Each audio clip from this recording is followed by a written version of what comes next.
I stood alone in the freezing rain, burying my 9-year-old daughter while my mother and brother toasted to a business launch with champagne nearby.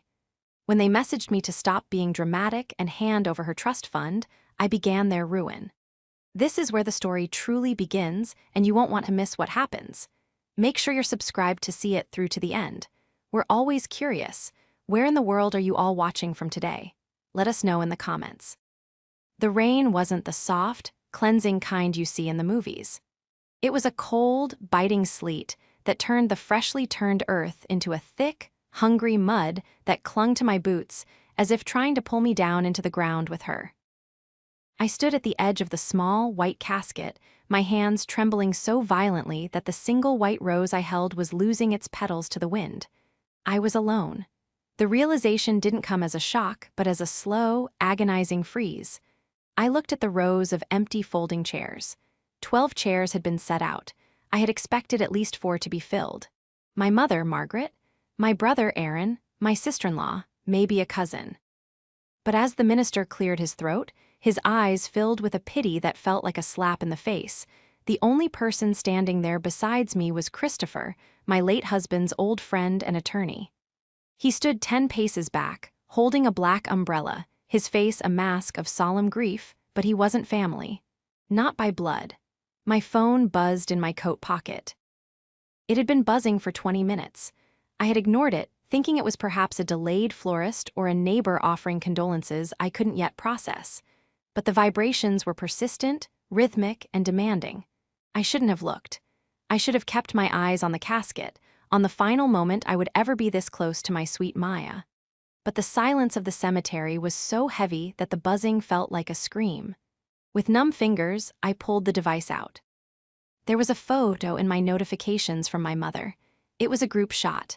There was Margaret, draped in her favorite silk scarf, holding a crystal flute of amber bubbles. Beside her was Aaron, grinning broadly, his arm around a man I recognized as a local property developer. They weren't at a wake. They weren't even at home. The background was the polished marble and gold leaf of the new Vance and Associates headquarters, the firm Aaron had been trying to launch for 3 years on my dime. Beneath the photo was a text from Margaret. "The launch is a huge success. Everyone is asking where you are. We're doing the ribbon cutting now. Stop being dramatic about the timing, Maria. This is a once-in-a-lifetime moment for your brother. By the way, we need to talk about the trust papers. This is urgent. Call me the second the service is over." I stared at the screen. The sleet blurred the letters, but the words burned into my retinas. Stop being dramatic. My daughter, the girl who loved drawing sunflowers and had a laugh that could brighten the darkest room, was being lowered into the dirt, and my mother thought my presence at her grave was a performance. "Maria," the minister whispered softly, "would you like to say the final prayer?" I couldn't speak. My throat felt like it had been filled with the same gray slush falling from the sky. I looked back at the phone. Another text popped up. This one was from Aaron. "Sis, seriously. Mom said you're pulling the grieving mother card to skip the opening. We have investors here. If they see the family isn't united, the deals fall through. We need that $950K trust injection to finalize the lease. Don't be selfish. Maya wouldn't have wanted you to ruin this for us." My heart didn't just break, it hardened. It calcified into something sharp and dangerous. They weren't just absent, they were predatory. They were waiting for the body of my child to grow cold so they could pick her bones for the inheritance my husband had left behind to ensure her future. A future she would never see.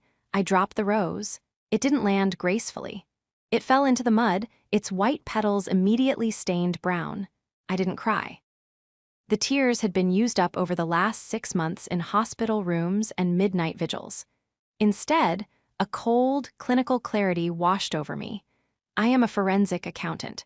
I spend my life looking for the cracks in people's stories. I spend my days finding where the money is hidden and where the lies begin. I looked up at the gray sky, the wind whipping my hair across my face. My family had chosen champagne over a child's funeral. They had chosen greed over grief. They thought they knew me. They thought I was the reliable one, the one who would always bail them out, the one who would roll over because I was too broken to fight back. I looked at Christopher. He saw the change in my eyes.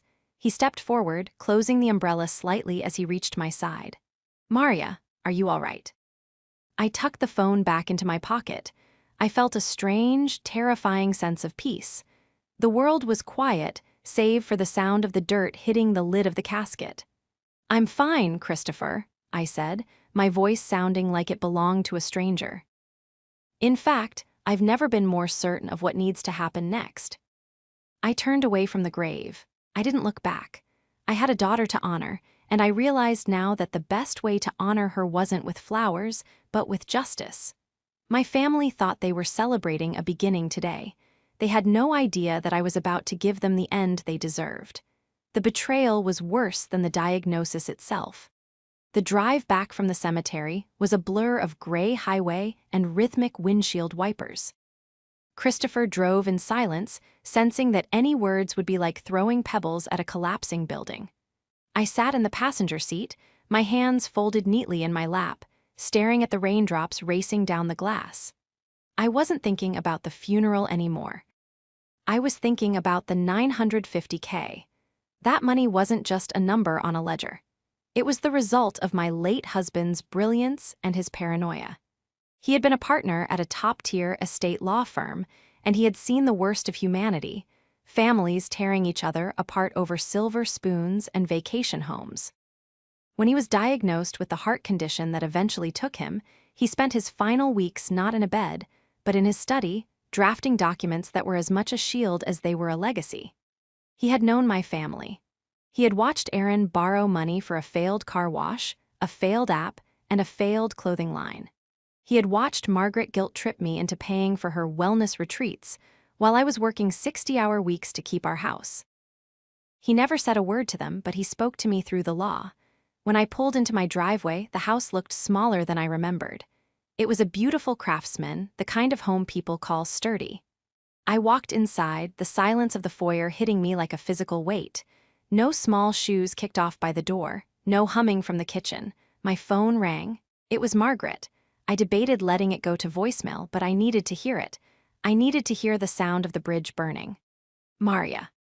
Finally, Margaret's voice was high-pitched, strained through a fake cheerfulness that set my teeth on edge.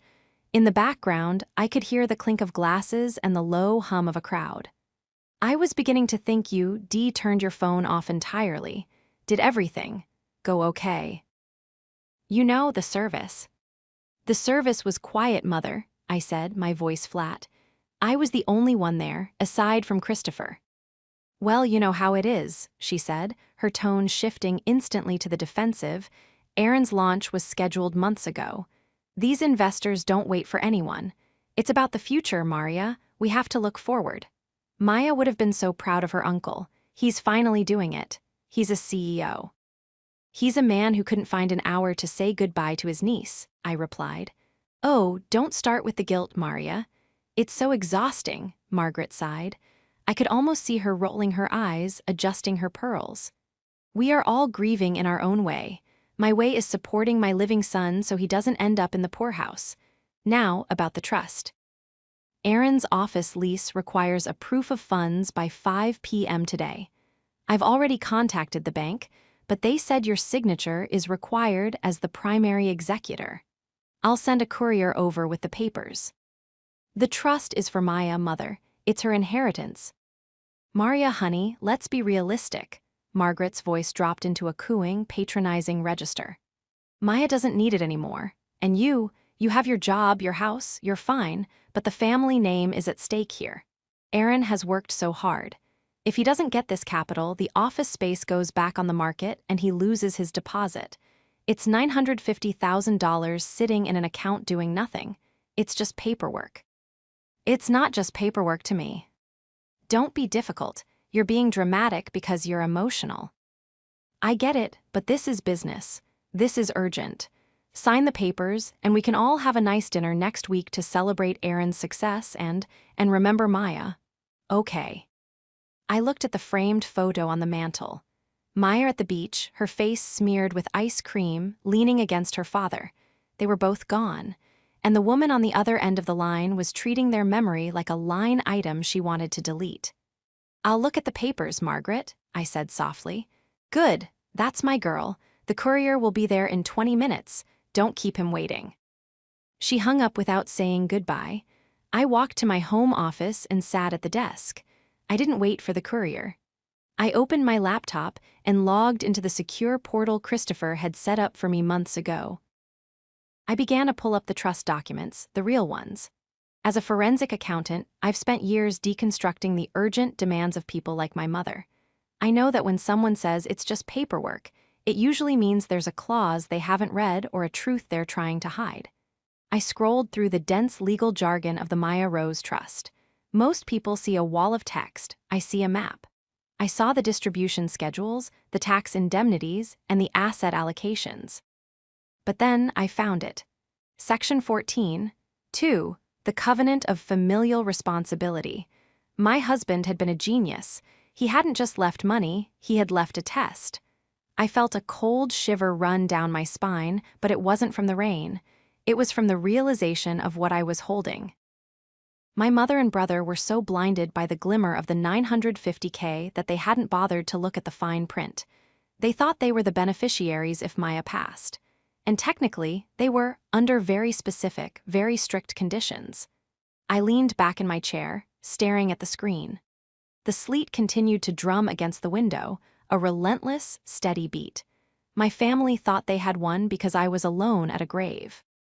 They thought my grief made me weak, a soft target for their manipulation.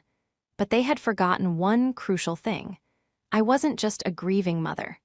I was the person who knew exactly where every cent they had ever touched came from, and I was the only person who knew exactly how it was all about to vanish. To understand why my mother and brother felt entitled to Maya's legacy, you have to understand the dynamic of the Vance family. For 30 years, I was the support beam.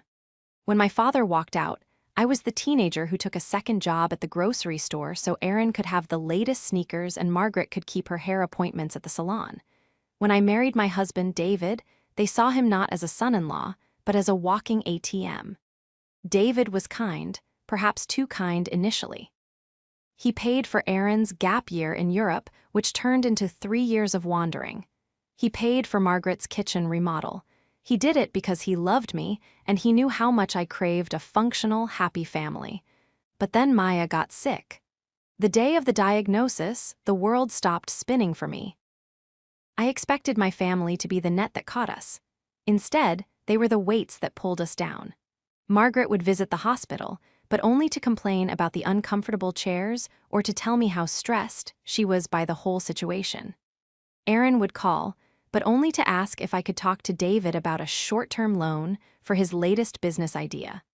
While I was sleeping on a cot in a pediatric oncology ward, Aaron was leasing a luxury SUV he couldn't afford. While I was holding Maya's hand through her 3rd round of chemo, Margaret was hosting a charity brunch where most of the proceeds went toward the catering and her own administrative fees. They had spent years bleeding me dry, and they expected the death of my daughter to be their final windfall. An hour after the phone call, the doorbell rang. It wasn't a courier. It was Margaret and Aaron in the flesh. I opened the door to find them looking like they had stepped out of a magazine. Margaret was in a charcoal wool coat with a fur collar, her makeup perfect despite the humidity. Aaron was in a slim-fit Italian suit, his hair gelled to a high shine. He was holding a leather briefcase like a prop. "We decided the courier was too impersonal," Margaret said, pushing past me into the foyer without waiting for an invitation. "And we wanted to see how you were doing. Truly." She didn't look at me. She looked at the house, her eyes scanning for any new furniture or signs of wealth. "You look tired, Maria," Aaron said, leaning against my entryway table. He didn't offer a hug. He didn't even mention the cemetery. Grief does that. It clouds the judgment. That's why we're here to help you handle the heavy lifting, the business side of things. "The business side of my daughter's death?" I asked, my voice dangerously low. "Don't be macabre," Margaret snapped, draped her coat over my banister. "It's about the estate.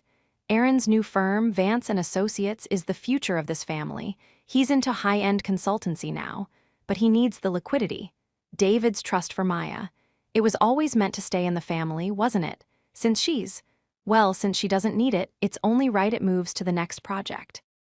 The next project, I repeated. I led them into the living room. I didn't offer them tea. I didn't offer them a seat. Aaron opened his briefcase and pulled out a stack of documents. I've had my legal guy look these over. It's a standard transfer of executorship. You sign here and the funds move to the corporate account. We'll even give you a nominal consultant role on paper so you get a little kickback. Everyone wins. I looked at Aaron. He was 35 years old and had never held a job for more than 6 months. He was a professional parasite, polished to a mirror finish by our mother's relentless ambition. Aaron, do you even know what the trust says? I asked. Have you actually read the deed of gift? He laughed, a sharp, dismissive sound. Legal mumbo-jumbo, Maria. David was a lawyer. He loved to overcomplicate things. But money is money. It's in an account and we need it. The lease for the office is in the city's most prestigious building. If we don't show the proof of funds, the landlord takes the next offer. This is about prestige. This is about the Vance name. The Vance name, I said, turning to Margaret. Is that why you weren't at the funeral today, Mom? Because you were worried about prestige? Margaret smoothed her skirt, her face tightening into a mask of cold annoyance. I told you, Maria. We were working. Life goes on. I loved Maya, of course I did, but crying over a grave won't pay the bills or build Aaron's empire. You've always been so stuck in your feelings. It's why you're a mid-level accountant and not a partner. I'm a forensic accountant, Mother. I don't just count money. I find out where it went and why it's missing. Whatever, Aaron sighed, pushing the papers toward me on the coffee table. Just sign it. We have a dinner with the Blackwells tonight. They're looking to invest $5 million, but they need to see we have our own capital first. That $950K is the bait. Once we have their $5 million, we can even pay you back if you're so worried about it. I looked down at the signature line. It was so simple. A few strokes of a pen and I could let them take it. I could let them go off into their world of champagne and lies, and I could grieve in peace. But then I thought about the sleet. I thought about the empty chairs. I thought about the way Aaron had referred to my daughter as it when he mentioned she didn't need the money. I looked at Margaret. Her eyes were hard, greedy, and utterly devoid of the warmth a mother should have for a grieving child. She didn't want to comfort me, she wanted to harvest me. No, I said. The silence that followed was heavy. Excuse me. Aaron's smile faltered. I'm not signing these, I said, standing up. And I think it's time you both left. I have work to do. Maria, don't be a fool, Margaret hissed, standing up to face me. You need us. Without this firm, Aaron has nothing. If he fails, I lose my house. I put it up as collateral for his initial loan. You would see your own mother on the street because you're having a tantrum. I looked at her, really looked at her. I saw the desperation behind the pearls. I saw the years of manipulation and the hollow shell of her high society life. You should have thought about your house before you skipped your granddaughter's funeral to drink champagne, I said. Aaron stepped toward me, his face turning a mottled red. You're going to regret this, Maria. We're family. You can't just cut us out. You already cut yourselves out, I replied, walking toward the door. Now please leave. As they stormed out, Margaret shouting about my cold heart and Aaron threatening to involve his legal guy, I felt a surge of adrenaline. They thought the conflict was about a signature. They had no idea I had already spent the afternoon with Christopher before the funeral. They thought they were the predators. They had no idea they were already in the trap. The house was too quiet after they left. The echo of Margaret's voice, calling me cold-hearted, seemed to vibrate in the floorboards. I sat at my dining room table, the same table where Maya used to do her finger painting, and opened my laptop. The forensic accountant in me took over. It was a defense mechanism, a way to compartmentalize the raw, bleeding hole in my chest by focusing on numbers that followed rules. People lie. Numbers, if you look at them long enough, always tell the truth. I called Christopher. He answered on the first ring. I assume they've been there, he said, his voice a calm anchor. They just left.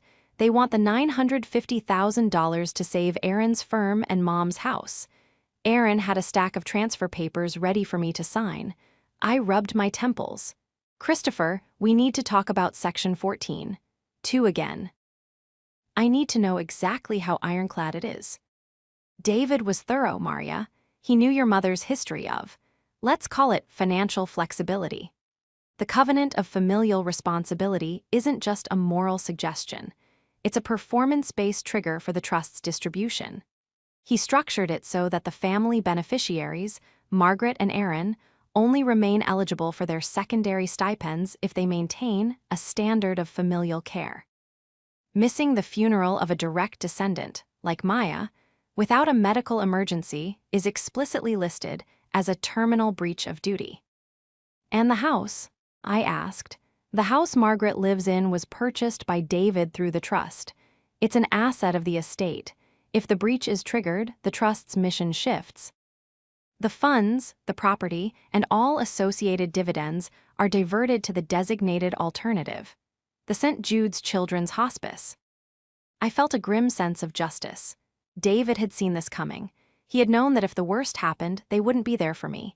He had built a cage for them, and they had walked right into it with champagne flutes in their hands. But I need more than just the funeral, Christopher, I said, my eyes fixed on a spreadsheet I was pulling up. I need to know what Aaron is actually doing with Vance and Associates. If I'm going to do this, I'm going to do it completely. I want to see every shadow in their ledgers. I'll send over the discovery files I've been sitting on, Christopher promised. David had me keep an eye on Aaron's ventures for years. It isn't pretty. Within 20 minutes, my inbox was flooded. I spent the next 6 hours submerged in the murky depths of my brother's financial life. As a forensic accountant, I'm used to seeing creative bookkeeping, but Aaron was amateurish. He wasn't a CEO, he was a gambler using other people's chips. I found a series of consultancy fees paid out to shell companies that led right back to his personal credit card debts. But the real shock came when I looked at the mortgage documents for my mother's home. Margaret had told me she put the house up as collateral for Aaron's loan. What she hadn't told me was how she got the bank to approve it. I zoomed in on a PDF of a notarized signature.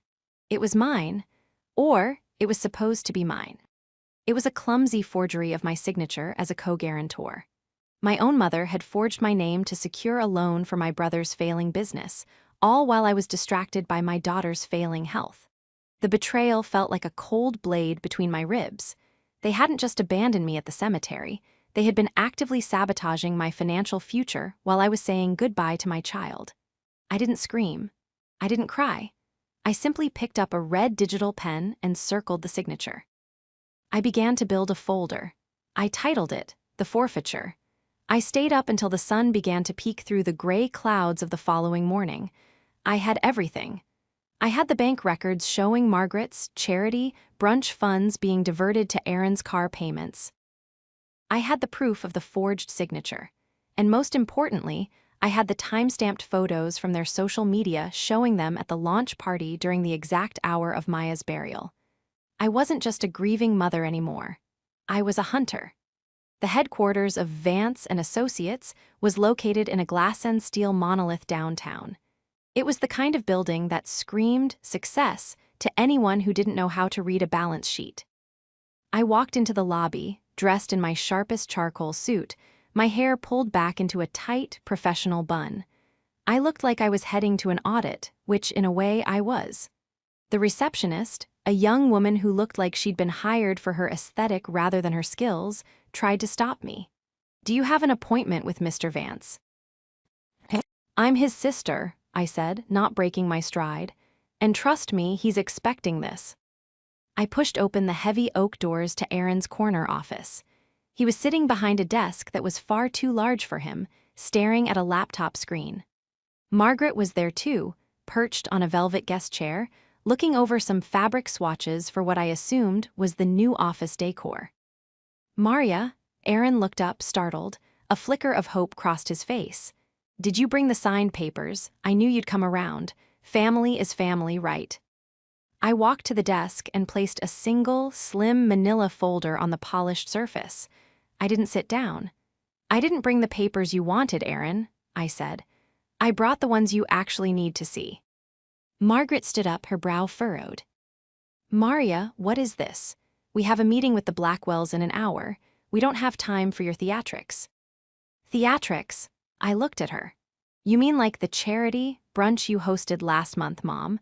The one where you told everyone the proceeds were going to pediatric research. I opened the folder and slid a document across the desk. Because according to these bank reconciliations, $15,000 of those donations went directly to pay off the arrears on Erin's leased Porsche.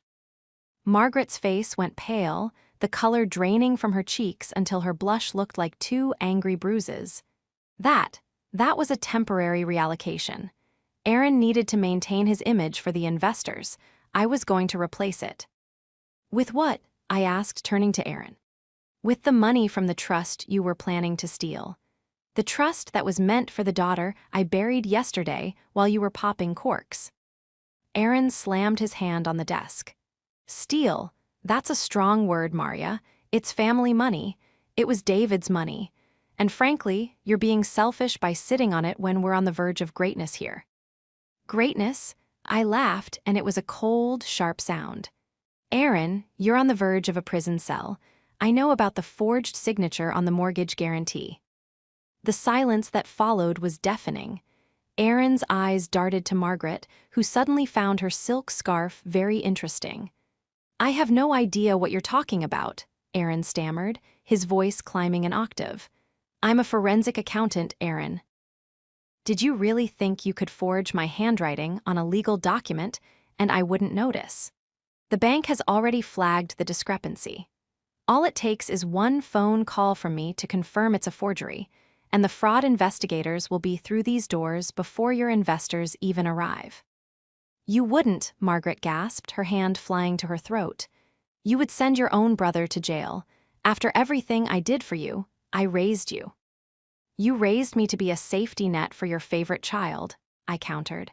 But the net is gone, and because you both chose to skip Maya's funeral to celebrate this. This monument to your own ego, you've triggered the covenant of familial responsibility. The what? Erin sneered. Stop making up words. It's in the trust deed, Erin. Section 14. 2. By failing to attend the funeral, you have legally forfeited your status as beneficiaries. As of 8 o'clock this morning, Christopher has filed the paperwork. The $950,000 is being moved to a hospice charity. And since this office, lease, and Mom's house are assets tied to the trust's original liquidity, well, you should probably start packing. Erin's face twisted into a mask of pure rage. He lunged out of his chair, pointing a finger at me. You bitch! You're destroying us because you're sad. You think you're so much better than us. You're a bitter, lonely woman who can't stand to see anyone else succeed. I'm a mother who buried her child alone, I said, my voice steady and iron cold. And you're a fraud who couldn't even manage a clean forgery. Get out. Margaret shrieked, her voice cracking. Get out of this office. You're no daughter of mine. I'll fight this. I'll tell everyone what you are. Go ahead, I said, picking up my folder. But tell them quickly. The Blackwells will be here in 45 minutes, and I've already sent them a preliminary audit of your firm's assets. I don't think they'll be staying for the champagne. The fallout was immediate and chaotic. Over the next 48 hours, my phone was a war zone. Margaret sent over 50 text messages, oscillating between begging for forgiveness and threatening to sue me for emotional distress. Erin was worse. He had his legal guy, who turned out to be a disgraced former paralegal, send a cease and desist letter that was so full of typos I almost laughed as I shredded it. But I wasn't done. I knew that if I left even a single stone unturned, they would find a way to crawl back out. I returned to the records. I wanted to see if there were other victims. People like my mother and brother don't usually start with their own family. They practice on others first. I found a name in Erin's old files, Mrs. Gable. She was an 80-year-old widow who had lived next door to Margaret 3 years ago. According to the records, Erin had managed her small investment portfolio. I spent the afternoon tracking her down. I found her in a state-funded nursing home, her eyes bright but her spirit dimmed. He told me it was a sure thing, she whispered, her hands shaking as she held a cup of lukewarm tea. He said he was a Vance, and Vances always take care of their own. He took my late husband's pension, Maria. He said it was for a development project. I never saw a cent back. When I asked your mother about it, she told me I must have been confused. She said I was getting old and forgetting things. The cruelty of it made my blood boil. It wasn't just a lack of empathy, it was a predatory pattern. They targeted the vulnerable, using the Vance name as a lure, and then gaslit them into silence. I took Mrs. Gable's statement and added it to my file. I found two more. A former business partner Aaron had bought out with bounced checks, and a florist Margaret had stiffed for $5,000 for a society wedding that never happened. The stakes were no longer just about the trust. This was about stopping a cycle of destruction.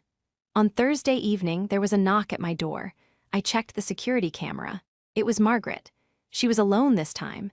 She wasn't wearing the fur collar. She looked small, older, and genuinely haggard. I opened the door, but I kept the chain on.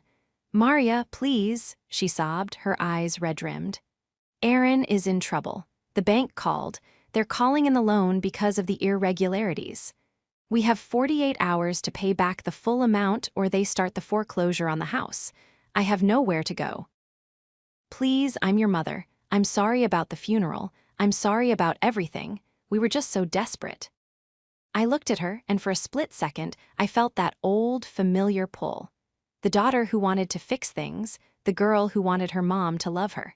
But then I remembered Mrs. Gable in that dismal nursing home. I remembered the look on Maya's face when she asked why Grandma hadn't come to see her new drawing. "Are you sorry because you missed the funeral, Mom?" I asked quietly. "Or are you sorry because the money is gone?"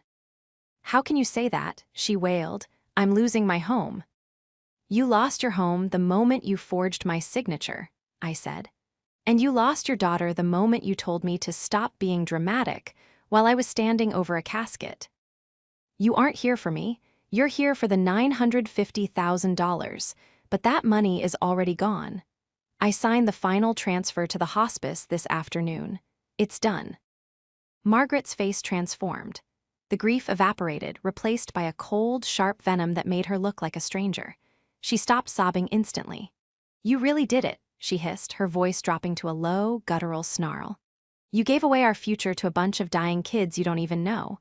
You're insane, Maria. You're mentally unstable. We're going to go to court, and we're going to have you declared unfit. We'll show the judge your forensic files and tell them it's the delusions of a grieving woman." "I expected you to say that," I said, reaching into my pocket and pulling out my phone. I showed her the screen. It was a recording app, and it had been running since I opened the door. "I also have the testimony of Mrs. Gable, the florist, and your former business partner. And Christopher is currently sitting with the district attorney. They were very interested in the forgery." Margaret backed away from the door, her eyes wide with a mix of terror and disbelief. "You think you've won?" She spat. "You're still alone, Maria. You have your money and your files, but you have no one. You're just as dead as that girl in the ground." "I may be alone," I said, my voice steady as I began to close the door. "But I can sleep at night. Can you?" I shut the door and turned the lock. My heart was pounding, but my hands were still. I walked back into the kitchen and sat down. The second confrontation was over. I had presented the proof, and I had seen them for exactly what they were. There was no going back now. The final act was coming, and I was going to make sure the whole world saw the Vance name for exactly what it was worth. The grand ballroom of the Plaza Hotel was a sea of shimmering gold and crystal, a place designed to make people feel like they were part of something timeless and untouchable. This was the venue Aaron and Margaret had chosen for their founders' dinner. They had invited the city's elite, the old money they so desperately craved to be, and the new money, like the Blackwells, who were looking for a place to park their capital. I stood in the foyer, watching through the partially opened double doors. The air smelled of expensive perfume, seared scallops, and the sharp, metallic tang of desperation. I saw Margaret flitting from table to table like a moth to a flame, her laughter too high, her gestures too wide. She was wearing a gown that must have cost more than most people's cars, likely purchased with the last of the charity funds she'd siphoned.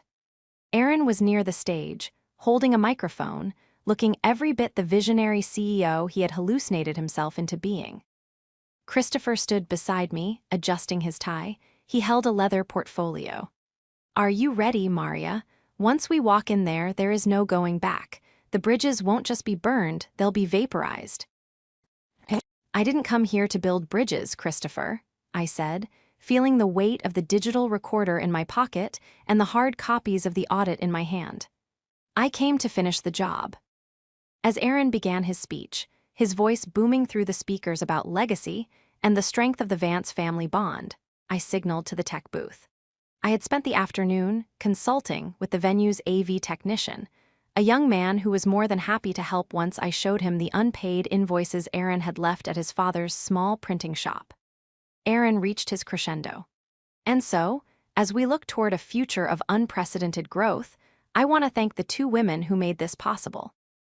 My mother, Margaret, and my sister, Maria, who, though she couldn't be here tonight due to her own personal struggles, has been the backbone of our financial structure." That was my cue. I pushed the doors open. The heavy wood thudded against the walls, drawing every eye in the room toward the back. I walked down the center aisle, the clicking of my heels on the marble floor the only sound in the sudden silence. Aaron's face went from triumph to terror in 3 seconds. He gripped the microphone so hard his knuckles turned white. "Maria, what are you doing here? You're not on the guest list." "I'm the executor, Aaron," I said, my voice projected by the clip-on mic Christopher had helped me secure. "And as you just told everyone, I'm the backbone of your financial structure." So, I thought I'd provide the room with a real-time update on our unprecedented growth. "Maria, stop this," Margaret hissed, scurrying toward me, her eyes darting to the Blackwells who were watching with rapt, horrified attention. "You're making a scene, you're unwell, please someone help her." "I've never been more sane, Mother," I said, stopping at the front of the room. I looked up at the giant projector screen behind Aaron. "Technician, if you please." The screen flickered to life. It wasn't the glossy promotional video Aaron had prepared. It was a side-by-side comparison of the Vance and Associates ledger and the personal bank statements I had spent 48 hours decoding.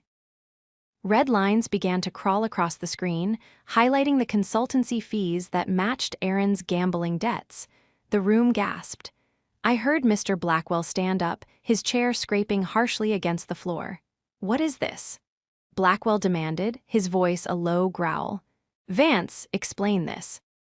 "It's a lie," Aaron shouted, his voice cracking into a shrill register. "She's grieving. She's trying to ruin me because she's jealous." "Then explain this, Aaron," I said, pointing to the next slide. It was a high-resolution scan of the mortgage document. I zoomed in on the forged signature. "This is my name, forged by my own family to secure a loan for a firm that has no assets, no clients, and no future. And here," I clicked a button, "is the recording of our conversation from 48 hours ago." The speakers crackled. Margaret's voice filled the ballroom, cold, sharp, and hateful. "You really did it. You gave away our future to a bunch of dying kids you don't even know. We'll show the judge your forensic files and tell them it's the delusions of a grieving woman." The silence that followed was absolute. It was the kind of silence that precedes a landslide. Margaret looked like she was shrinking. Her expensive gown suddenly looked like a costume that didn't fit. She looked around the room, searching for a friendly face, but she found only the cold, judgmental stares of the people she had spent decades trying to impress. "And finally," I said, my voice echoing in the vast space, "for those of you wondering about the Vance legacy, I have one final piece of business. As the executor of the Maya Rose Trust, I am officially serving notice of the covenant of familial responsibility breach.